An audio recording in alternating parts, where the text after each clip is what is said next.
Hello, I hope you're doing well today. As you know, the semester is moving along quite quickly, and before you know it, it's going to be over. So hang in there, we're almost done. What is nice is that after Module 3, stats starts to feel a little bit easier, especially for Modules 4 and 5. Although we're going to learn new material, the basics of what we need to know, the structure of hypothesis testing, will remain throughout the rest of the semester. So today I'm going to show you how to conduct a paired sample t-test in Excel. Remember that we get a paired sample t-test when we have no population information. And so up to this point, you should notice a progression through the statistical test that we have learned. So we start off with these scores, where we compared an individual to a known population with a population mean and population standard deviation. And then we talked about, well, what if we have group data? What if we can remove the variability that is between individuals, make it easier for us to predict at the group level? And that took us to the z-test. So with the z-test, we still had the population mean and standard deviation, but now we're looking at groups of people rather than individuals. We then moved to the single sample t-test, which answered the question, what if we don't have a standard deviation? Well, we can just estimate it from the sample that we have collected. So that leads us to module number 4 here. So what if we have no population information? We don't have a mean, we don't have a standard deviation. So then what do we do in order to answer those statistical questions about research topics that we're interested in covering? So that's what we're going to learn about today. We're going to learn how to do that paired sample t-test. One of those 2 sample t-tests that we're going to learn in this module. We'll learn about the paired sample t-test today. We'll learn about the independent sample t-test in the next Excel video. So how do we solve the problem of not having any population information, such as the mean or standard deviation? So the solution is based on the null hypothesis. So the solution is based on the null hypothesis and in subtraction. So let's say we had 2 population distributions. And again, we don't have any population information. So we don't know where these 2 distributions are centered at. It's a question mark, so we'll just put a question mark there. But if we don't know anything about these 2 population distributions and where they're centered, we can make an assumption. An assumption is simply that if we were to take these 2 distributions and we were to subtract them from each other, we would create a new distribution that is centered at a population mean difference of 0. And how that would work is, even though we don't know what the population means are in these other 2 populations, but let's say it was 4 and 4, if we subtract them, we would get 0.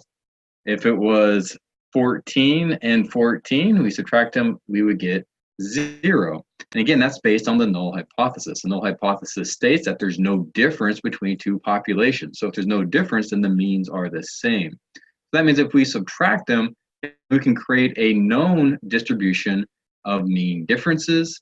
And in this case, where it's centered at 0. So the very middle of this distribution would be numerically if the means were exactly the same. Now, of course, the means will never be exactly the same, especially when we're sampling. It's going to vary. So we create a distribution around that that gives us some ability for variance. And at some point on this distribution, if it's different from 0 enough, right, again, given some sort of critical value, some critical point, then we can reject the null hypothesis and find support for a research hypothesis, which would be, in this case, that there is some difference, right? So in other words, the 2 population means are not the same, they're different. And so maybe it's 7 and 21. Well, those 2 are different, and so if I subtract them, I won't get 0, and the difference would be great enough, again, assuming a certain amount of variability, will be great enough for us to say that there's some difference in these 2 populations at a greater than chance level.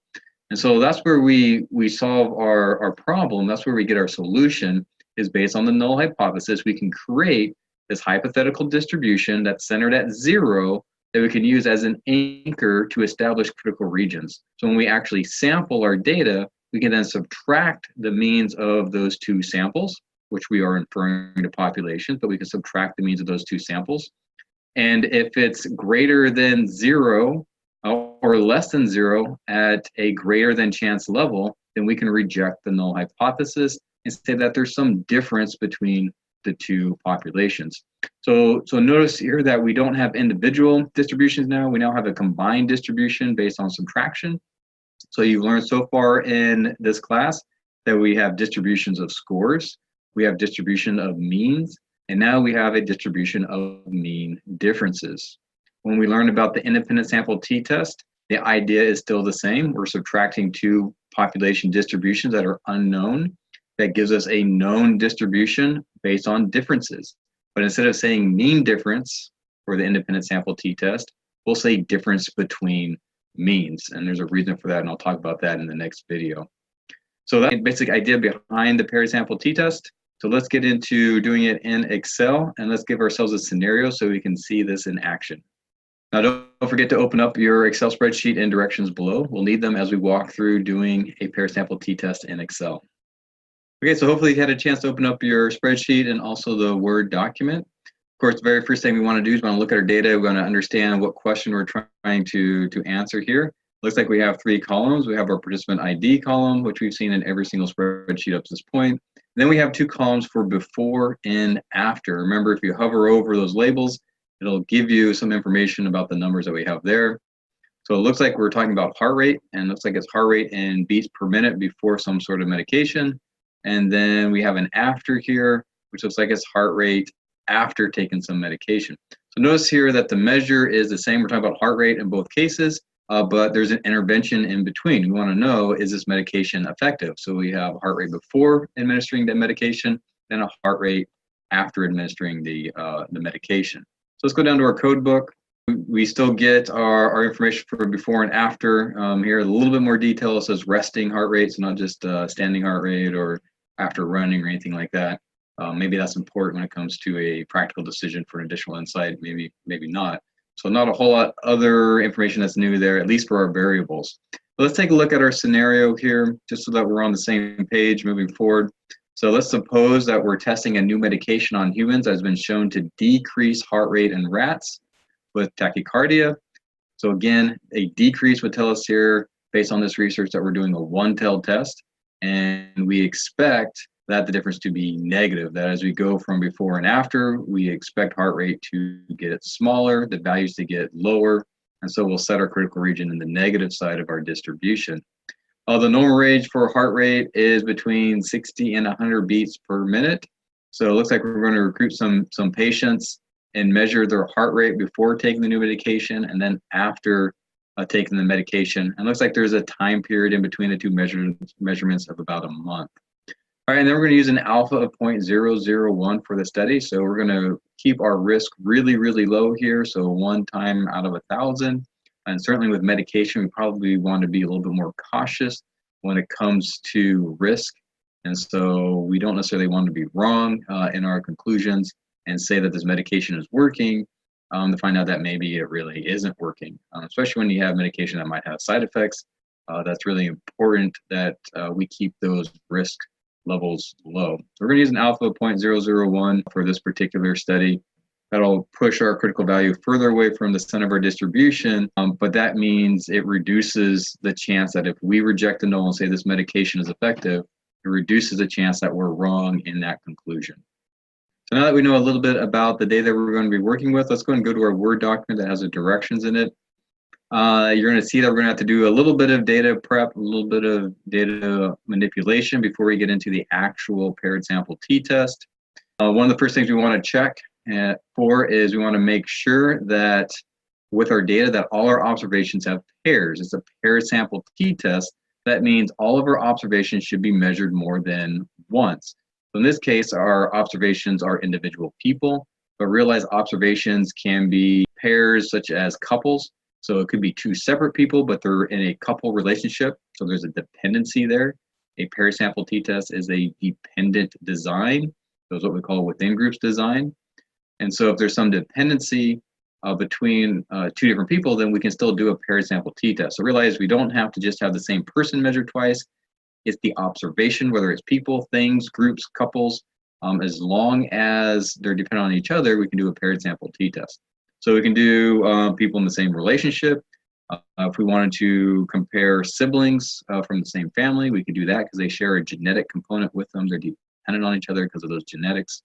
And so the paired sample t-test is more versatile than just measuring the same person twice. So remember, whatever your observation is the observation being measured twice? If so, then we can do a paired sample t-test. Okay, so let's check our data. Let's make sure that we have pairs for each one of our observations.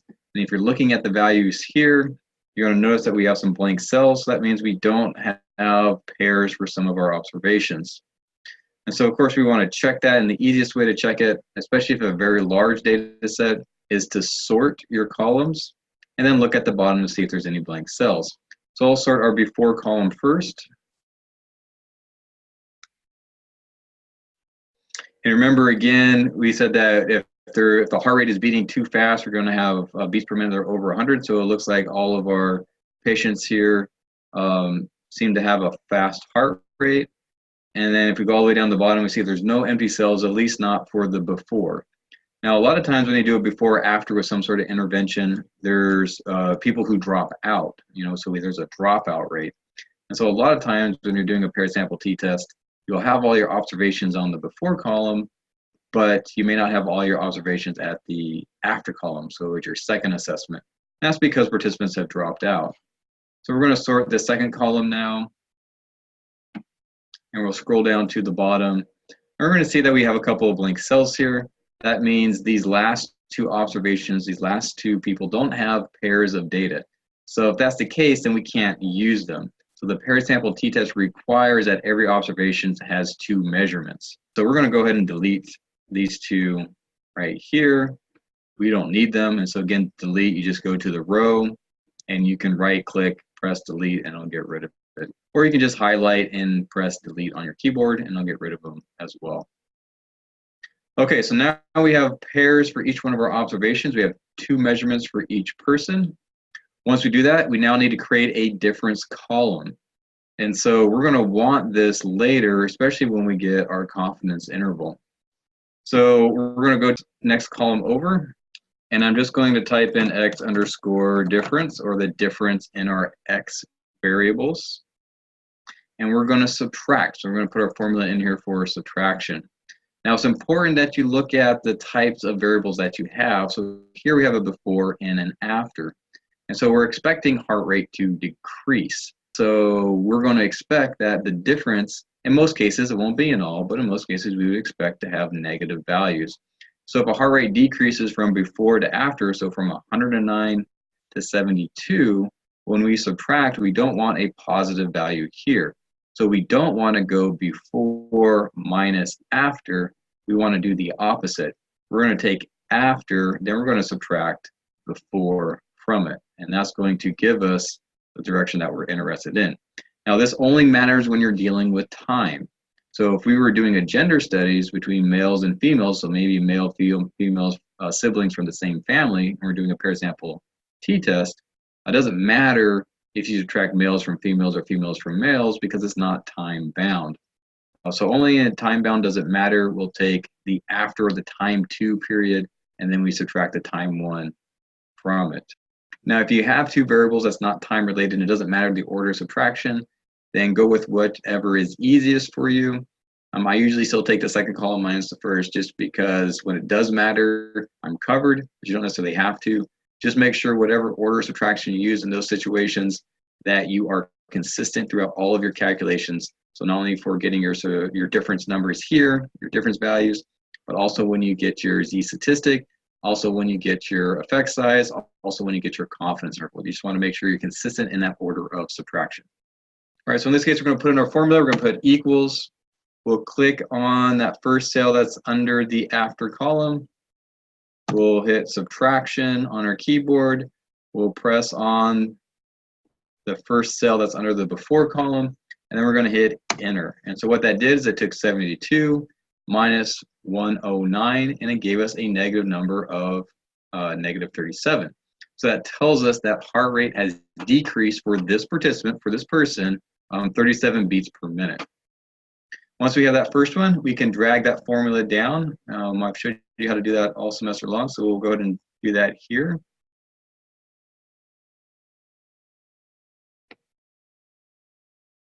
And there's our difference column. And so you're going to notice a few things. You're going to notice that for some of our participants, we're going to get negative values. In other words, their heart rate decreased.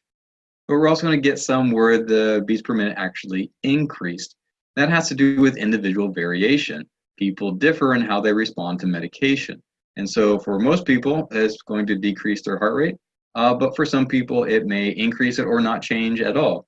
And so you see some zeros in there as well. And that's perfectly normal, right? They don't all have to be negatives. Again, it depends on the effectiveness of the medication and the person's reaction to it. So there's our difference column. Let's go back to our directions. So once we have that difference column, right, and notice in here it talks about, do your post minus your pre. Again, that only matters when it's time bound. The order subtraction doesn't matter when it's not time bound. All right, so we're going down here to step number 2. So we're just going to get our descriptive statistics for each of our columns. Note that as you get those descriptive statistics, that you're going to want to check that box for the confidence level for means. That's going to be helpful for when we get our confidence interval. So let's go back to our data. Let's get our descriptive statistics. Again, you should be a pro at this point. But we're going to get it for all 3 of our columns. So the before, after, and the X difference. Don't forget to click on your confidence level for mean.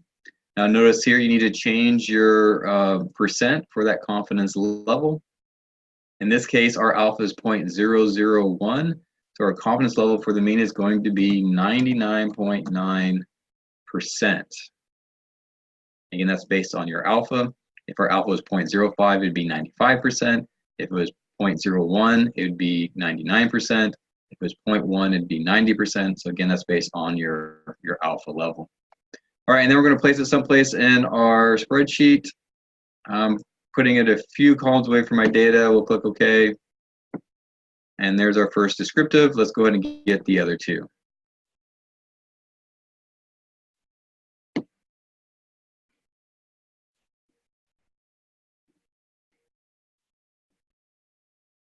Again, all we have to do is change the input range and then also the output cell that we want to place our output into.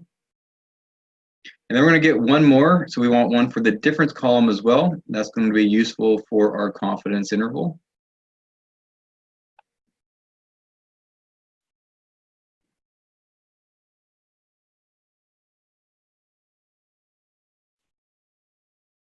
Okay, so there's our 3 columns. So notice that we have a mean for each of them. So we have a mean for before. It looks like it's 115.8 beats per minute. Our mean for after the medication is 99.66. So on average, we're seeing a decrease of about 15 or 16 beats per minute. And then notice that in our X difference, it's actually going to calculate what that mean difference is. And so in this case, it's 16, so 16.14. And notice it's a negative, so it's telling us that heartbeats are decreasing 16.14 beats per minute after taking the medication than from before. And so you still have all your other descriptives in here, your standard error, your standard deviation, the variance, your mean, and your median, your modes in there as well. And then, of course, our count, and then we have our confidence level that we're going to use when we get our confidence interval later. So in step 3, we're going to get our t-test for paired 2-sample for means. The process is the same as our previous statistical test. We go to data, data analysis, and we're going to select that t-test for paired 2 samples for means.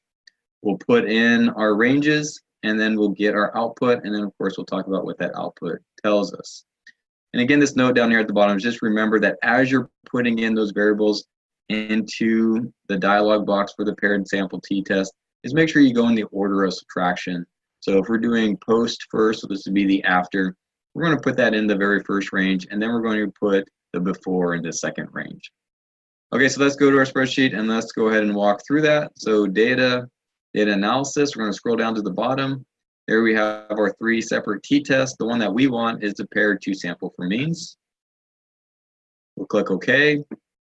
Remember, we want to go in the order in which we're going to subtract. And so we're going to take our after first. So I'm going to get column C. That's going to go in that very first variable range.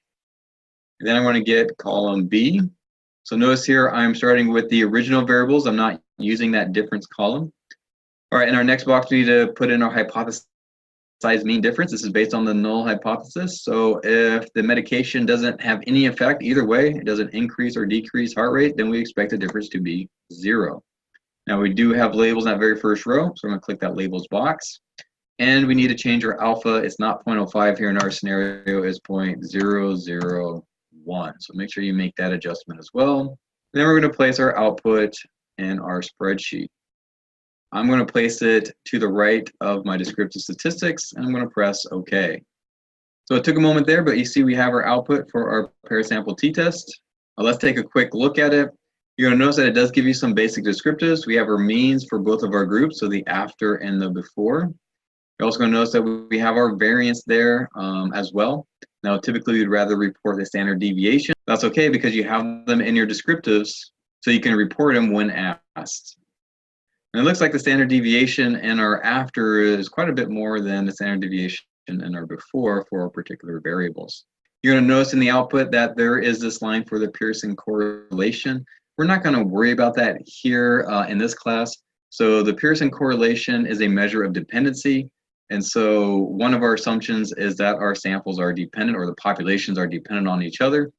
And this is a measure to determine if that's the case. So if this Pearson correlation is significant, so in other words, if it's high enough, then we can say that we meet that dependency assumption.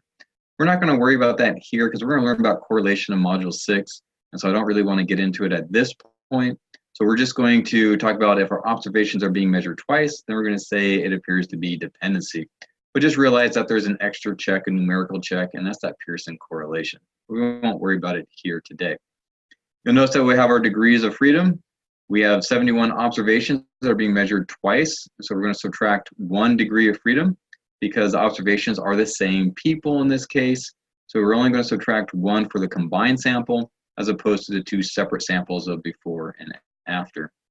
When it comes to the independent sample t-test, because the 2 samples are independent of each other, we have different observations in each group, we won't subtract 1. In that case, we'll subtract 2. We'll talk about that in the later video on independent sample t-tests.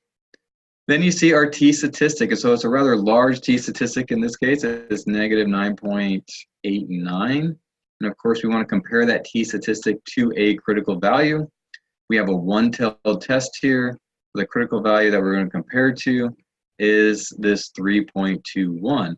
But remember, the previous research before we conducted this study stated that we expect heart rate to decrease.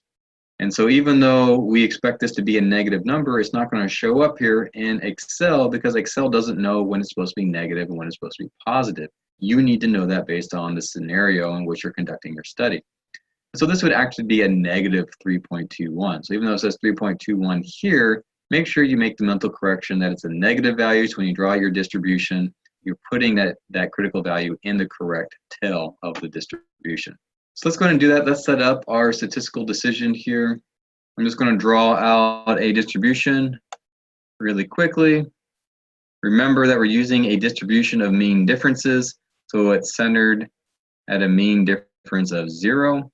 We said that we have a one-tailed test, and we're going to set that critical region in the negative tail. And it looks like that t critical value equals negative 3.21.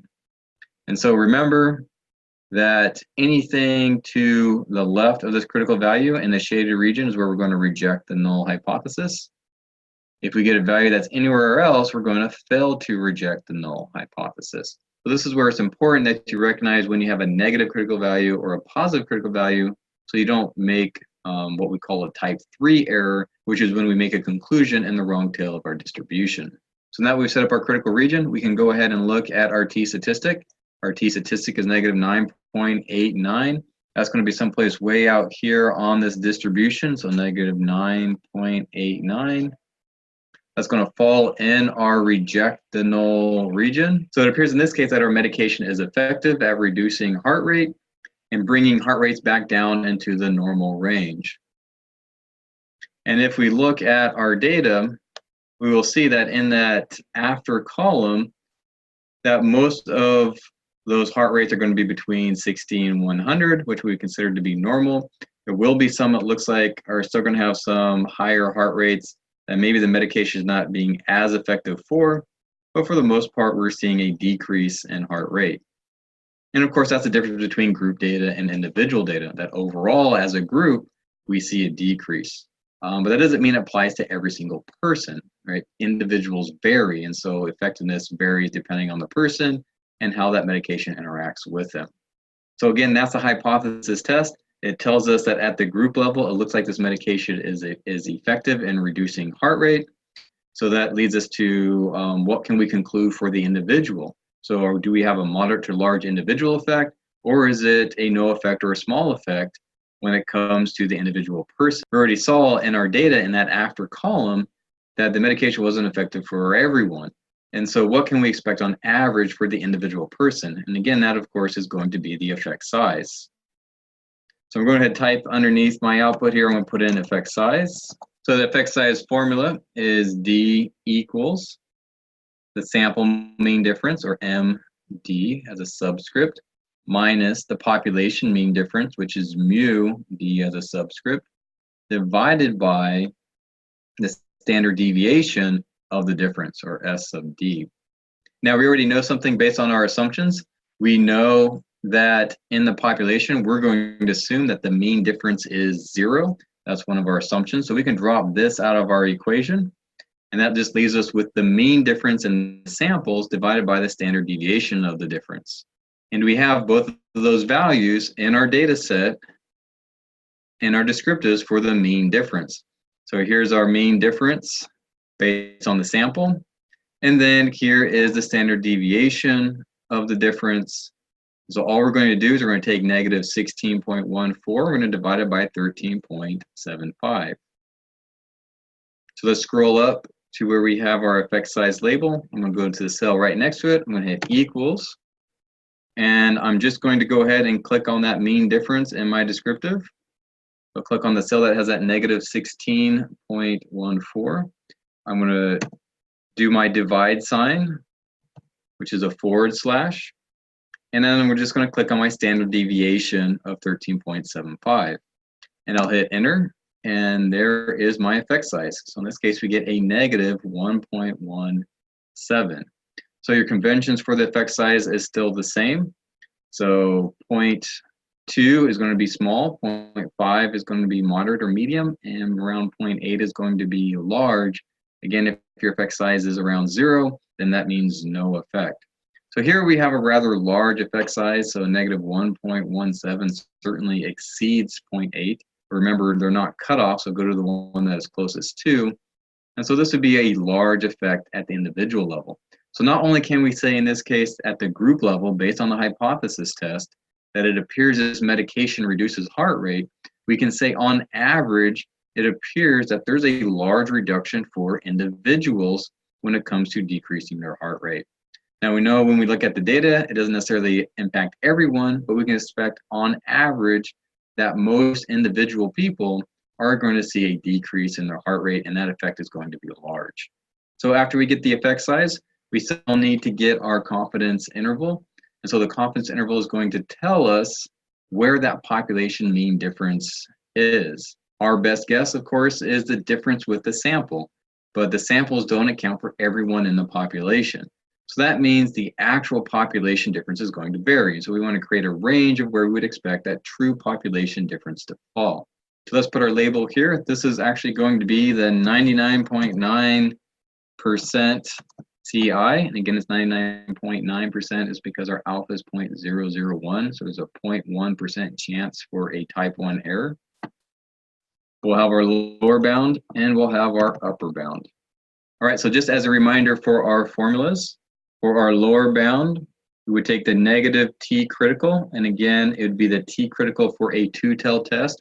Remember, confidence intervals are always two-tailed. Our estimate is our sample mean difference, but it could be less than that, or it could be more than that. So we want to make sure we're looking in both tails. We'll do our negative T critical value. We multiply that by the standard error of the difference. So notice that this is at the group level.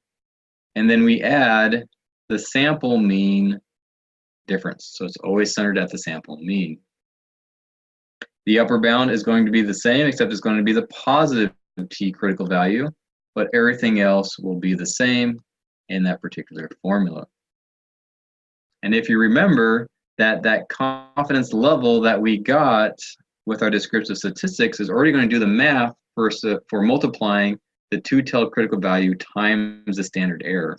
So ultimately, that means that all we have to do is take our mean difference and subtract that confidence level for the lower bound and add that confidence level for the upper bound. All right, so let's go ahead and do it. Let's go down to our lower bound for our confidence interval. I'm going to go to the cell that's right next to it. I'm going to hit equals, and then I'm going to scroll down to my difference descriptive statistics. I'll click on my mean, in this case of negative 16.14, and I'm going to subtract the confidence level that's on the bottom of that descriptive statistic output. I'll hit enter, and it looks like my lower bound is going to be negative 21.75. For the upper bound, we'll do the same thing, equals. I'll click on that mean difference of negative 16.14, but now I'm going to add the confidence level and hit enter. So let's scroll up. Let's take a look at our lower and upper bounds. So we have negative 21.75 and we have negative 10.54. Now remember, because we're looking at differences, this tells us the decrease in the heart rate between having the medication and not having the medication. So what we're saying here is that in the population, there's a 99.9% chance that the population mean for patients who take the medication will be between 10.54 and 21.75 beats per minute lower than when before they took the medication. So again, make sure that in your explanation, when you're asked for that on an exam or an assignment, that you talk about it in terms of differences. You want to identify what your true groups are and which one is lower and which one is higher. So in this case, we see a negative value. There's going to be decreases in beats per minute. And we're going to go in the order of subtraction. So we're going to talk about, in this case, after taking the medication compared to before taking the medication. And if you remember to do that in your explanation, then you should get full credit for it. So that's it. That is a paired sample t-test, including the effect size and the confidence interval. Make sure that you practice, and please remember to upload your spreadsheet with your work and replace the file name with your name so that I know it's you when I download the data. Thank you, and I hope you have a good rest of your day.